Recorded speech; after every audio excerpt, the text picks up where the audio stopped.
evening, Zimbabwe. My name is Lumumba. These are the Lumumba Files. Call us the Destruction Boys. Tonight, we're going to be talking about the behavior of political party supporters. Here's some background.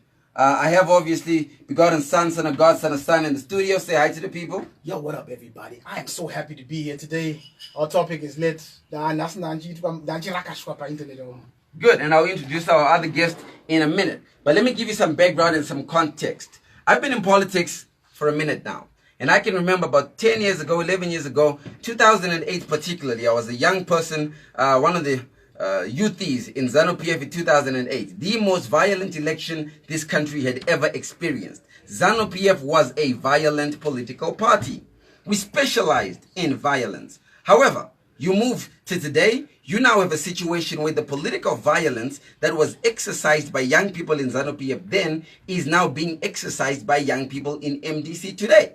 Wow. You have the most brutal, the most unforgiving, the most volatile young people in politics supporting MDC on a digital footprint, and it is out of control. Tonight I want to try and understand, how do we end up with this type of behavior in political parties? We have a situation where the virility of supporters in politics is so out of control that you say one wrong thing about MDC, it doesn't have to be a wrong thing. You say one thing about MDC that is not pro, or one thing about ZANU-PF that is not pro, the supporters come out. We will break down the different type of supporters we now have, their behavior, and what causes it. Kuda begotten son. What's up? Man, listen. I was on Facebook Live and I did a I could classify it a pro-Chamisa rant when I thought people were taking his context, his joke about giving away his sister to the president. I thought people were taking it out of context, and I think people were being brutal about him. So I became a hero to one side. Right. The narrator said, "Well done, you told them it was just a joke." This morning I woke up and I went on live and I said, "Guys, we have to be responsible," because I saw what was happening to the young women on Twitter who were saying, "But Agomana, we felt offended, and you can't just placate us and say it was a joke. We need a president who can actually look at us as women, not as chattels, etc." And the vile, horrible things that these guys were saying, in the name of it was a joke, in the name of Chamisa, I think was terrible. So today, this is our show. We're talking about Masapotas. We seem to have now reversed the roles. My youth is internet, they're now afraid to criticize or even to hold to account the president of the MDC. Least we get Rakashwan. So let's have a conversation about the different types of supporters that are supporting political parties and the infallibility that these supporters come or bring to the table. You have a situation where there is a supporter who I think is a clueless supporter, but is always ready to come in and defend everything. You heard the argument. You have a academic supporter who's going to make everything very academic. You have a confused supporter who does not know what you're talking about, does not know what you're arguing about, but is going to argue anyway. Yes. But the ones that frighten me is the fanatical extremist, the one who is willing to die for nothing in return at all. They're willing to die for a man they probably have never met. And they're willing to die for nothing in return. And this type of supporter does not help the candidate. They harm the candidate. Absolutely. That's the type of supporter who worries me the most. Which supporter worries you the most? I'm worried about the supporters who yesterday were saying, big up, Kuda, thank you very much for saying what you said about the joke. And today are in my inbox making rape threats against my daughters in the name of President Nelson Chamisa, who is a good man. He would never endorse such a thing. And 95% of these people who have said some of these vile comments online are not his friends. I have met with him numerous of times. Some of these people are in the diaspora in South Africa, etc. So the people who scare me are the people who can say things, rape threats against Linda Masarira, rape threats against anybody who goes on a counter narrative to themselves. Death threats. There's a British professor who gave us a rundown of the Oxford meeting Chamisa, and the British professor said she wasn't impressed. And unfortunately, the way she's being rakashquad on social media, these are the people who are then going to be asked by people like Boris Johnson, the foreign minister. What is your thoughts on Zimbabwe? They're not my specialist at you. And when they look at their timeline right now, I don't think they've ever been assaulted to that extent.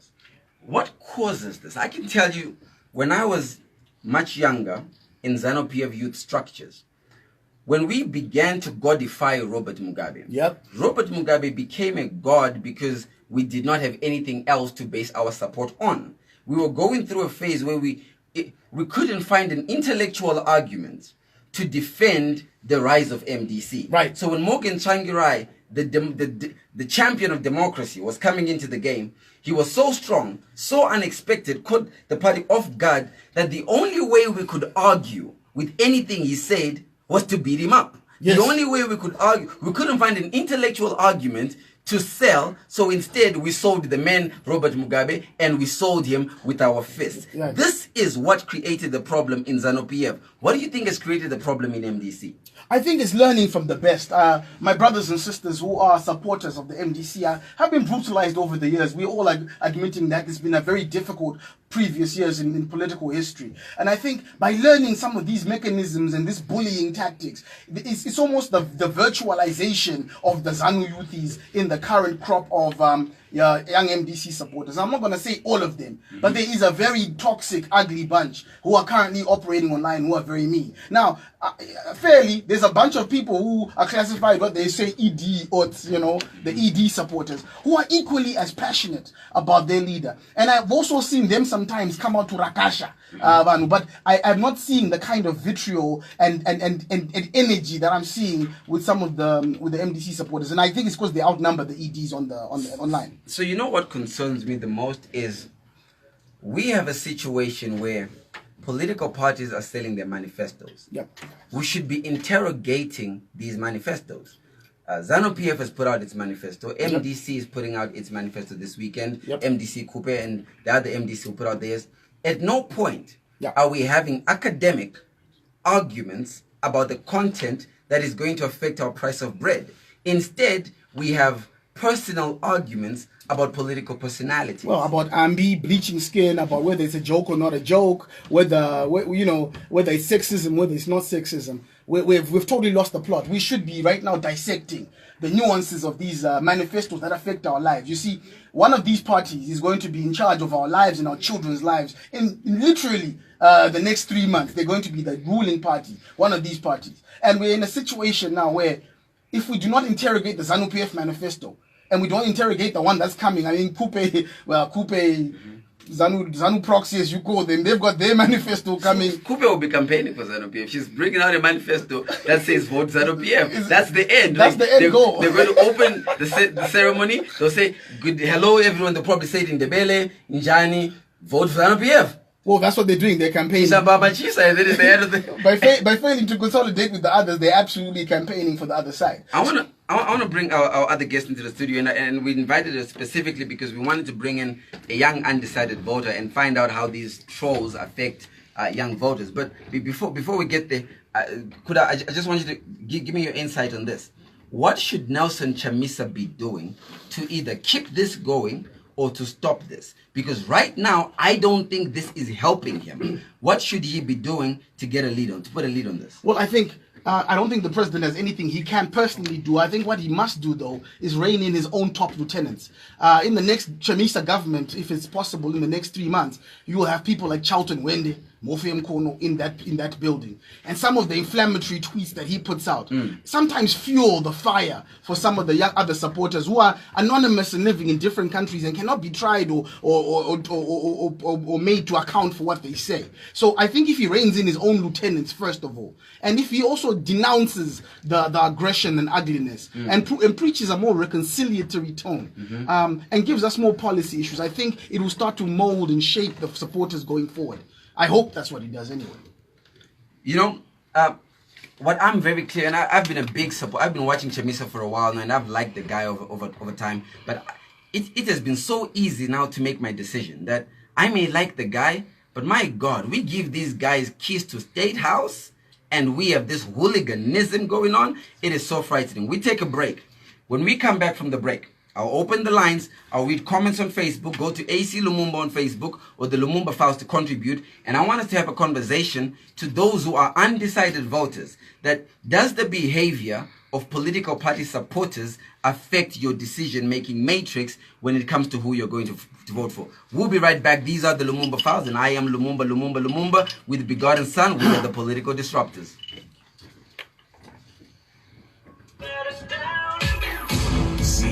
Ready? So speak into the mic. Easy. But something was happening. I think I'm all hyped up now. I feel like something is very wrong. No, you did just fine. Just keep it down now. Ready? All right, going back, guys. Okay, back. We're back. These are the Lumumba Files. My name is Lumumba. I say it 3 times so that you're not ignorant enough to forget it. We're having a conversation.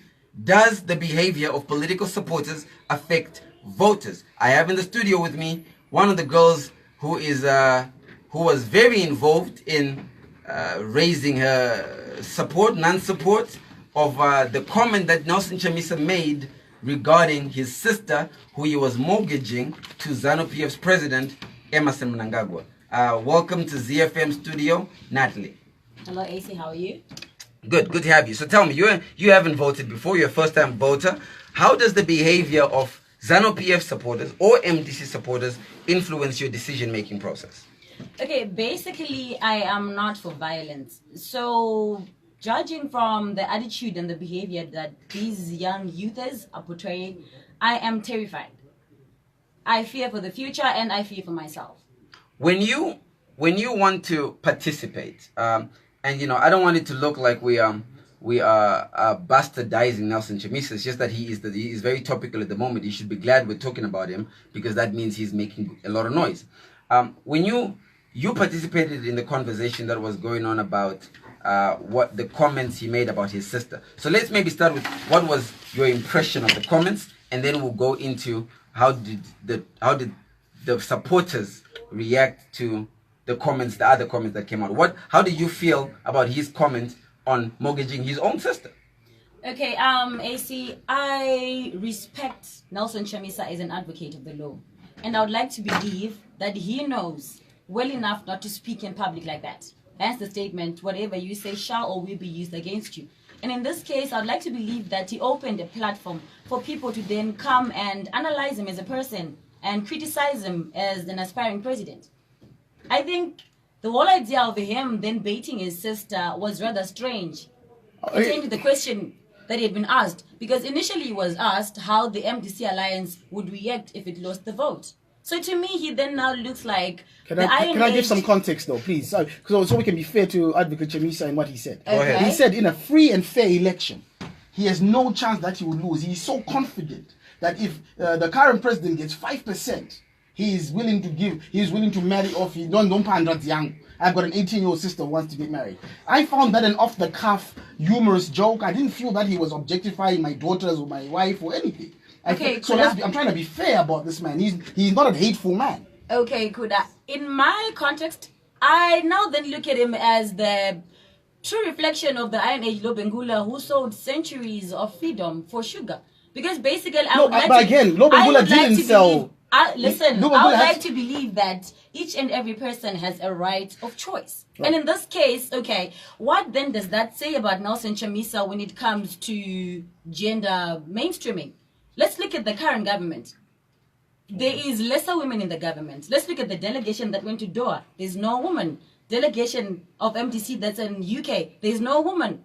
Then let's look at people like Fadzai Mahere, who's always bashed time and time again by people because she's a woman who's trying to stand up.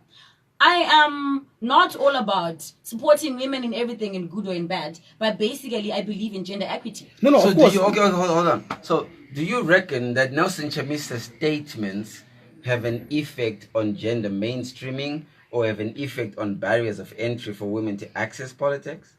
Okay, I would like to believe if he's willing to trade his sister, basically that's his blood. No, In he's this not. she wasn't asked. She wasn't asked. Sorry, guys. He promised he was going to trade his sister in exchange for power. Okay, let me give an example. Okay, he doesn't have a sister, first of all. Okay, but that doesn't matter. It was political hypothetically, right? Okay. Let's look at it like this. I am speaking as a mother. So let's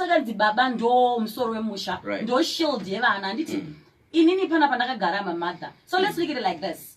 King Mswati then comes and approaches Nelson Chamisa when he becomes president, Right. and says, "Look here, my guy, I have a multi-billionaire The king deal. of my Yes, guy. I have a multi-billion deal.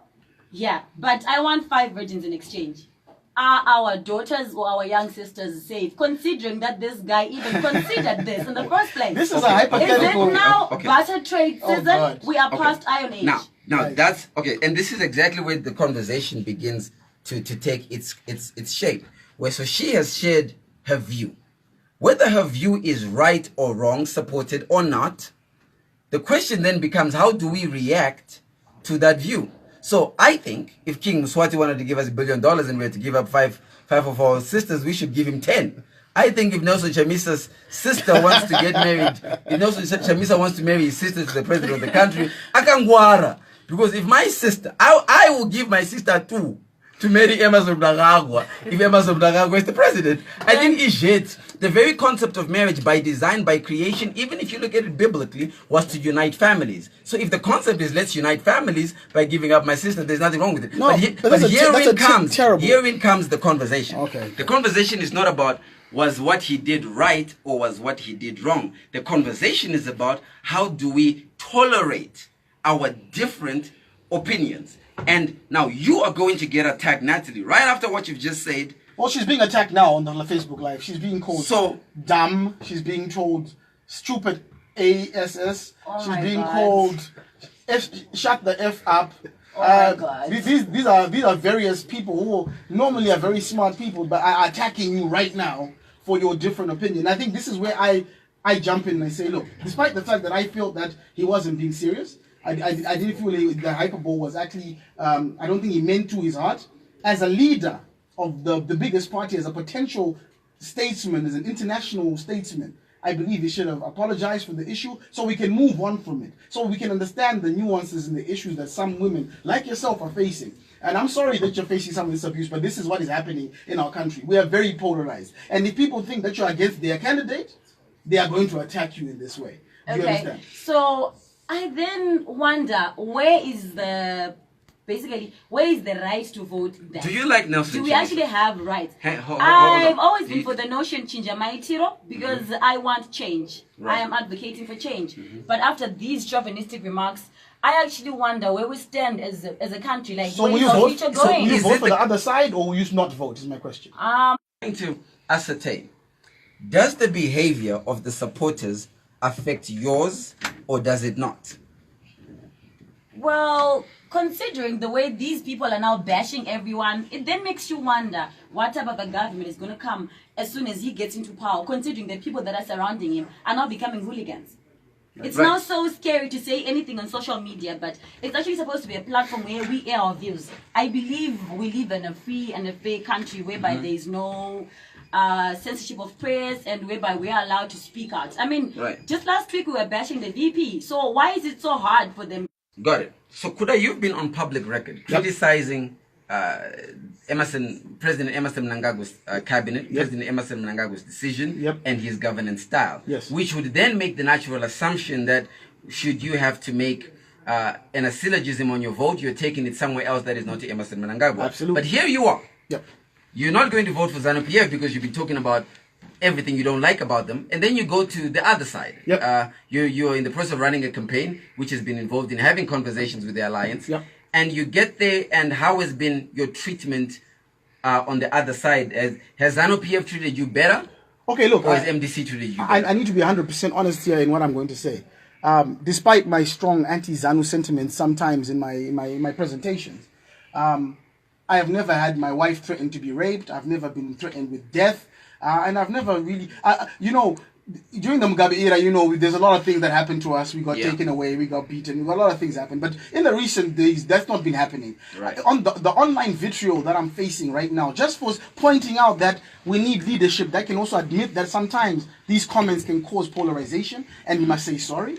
Just by saying that, I have received more vitriol today than I have in my lifetime. So how much of that is on the candidate versus on the behavior just of the public. Well, because I know the candidate, I know it's not the candidate himself. I don't think that's his personal behavior. But I think he's inherited a lot of legacy issues. A lot of hurt people who are now out there to hurt people. People are desperate for change. People are desperate for a new dispensation, an actual new dispensation. So right now it seems like anybody, especially like your video this morning, if you just sound a little bit like you're trying to say this guy is not a good guy, they attack you. And yet they need to understand that sometimes giving sound advice, sometimes giving just, a different opinion does not necessarily mean that you're now discrediting their chosen candidate. Here's what I've learned in politics over time. I have learned that the greatest politicians were great not because of how many bridges they burnt. The greatest politicians were made because of how many bridges they built. Yes. The greatest countries did not become great because of how many walls or how many stones they threw at each other. The greatest countries became great because with every brick, they used it to build their country. Yes. With every opportunity they could find, they took that opportunity to work together for a better country. Yes. So we will not find a better country as a result of throwing stones at each other. It's almost as if every Zimbabwean has been given a brick and we have a choice. With this brick we have been given, do we use it to throw it at each other, or do we use this brick to build a country that is sufficient or that is conducive to all who live in it? This is what I think politics needs to start focusing on. I almost feel, I almost wish I could take Noah Manyika and make Noah Manyika lead MDC Alliance, because Noah Manyika would have put a very, very solid show in his presentation as he went out there. But that is neither my place nor my position to take. I want you guys to wrap up and tell me, what do you wish to see from politicians and their supporters? Natalie and Kuda, you can do the same, and we'll wrap up. We've got 3 minutes. I would like to see peace amongst these political parties, amongst everything. Because the problem that we're facing right now is that both political parties have hooligans. We have ZANU-PF youth bashing everyone with the notion ED is my vote. Then we have the Nelson Chamisa supporters bashing everyone at every chance that they get. If only we could all relax and look forward and focus on the fact that what we need is change. Got it. BK. Ladies and gentlemen, these politicians will still be politicians after the election. We will still have to have Ukama Wedu after this election. We'll still have to be friends. We'll still have to be neighbors. We'll still have to be together. So let's stop attacking each other vehemently. Our homework today is to go online and try and spread love instead of war. That's what I would like to see in the next couple of weeks. The danger of any political election, the danger of any election of any kind, is it always brings in division. It forces us to pick a side between left and right. In this election, we're being forced to pick between many sides. I wish, Zimbabweans, we would focus our minds, focus our energies on everybody contributing to what can we do to make this country better. It's the only question we need to answer. What can we do to make this country better? My name is Lumumba. My name is Kuda Musasiwa, aka the Begotten Son, President of the Tea Party. Son of God, son of son. And we had in the guest with us, Madam Natalie. What's your social media handle so people can check you out? Natalie Merle Diamonds. Natalie Mel Diamonds. Thank you to ZiFM. Thank you to Big Brother Teach for running the decks for us. It's been the Lumumba Files. We are the political destruction boys. Disruption boys. Good evening, Zimbabwe.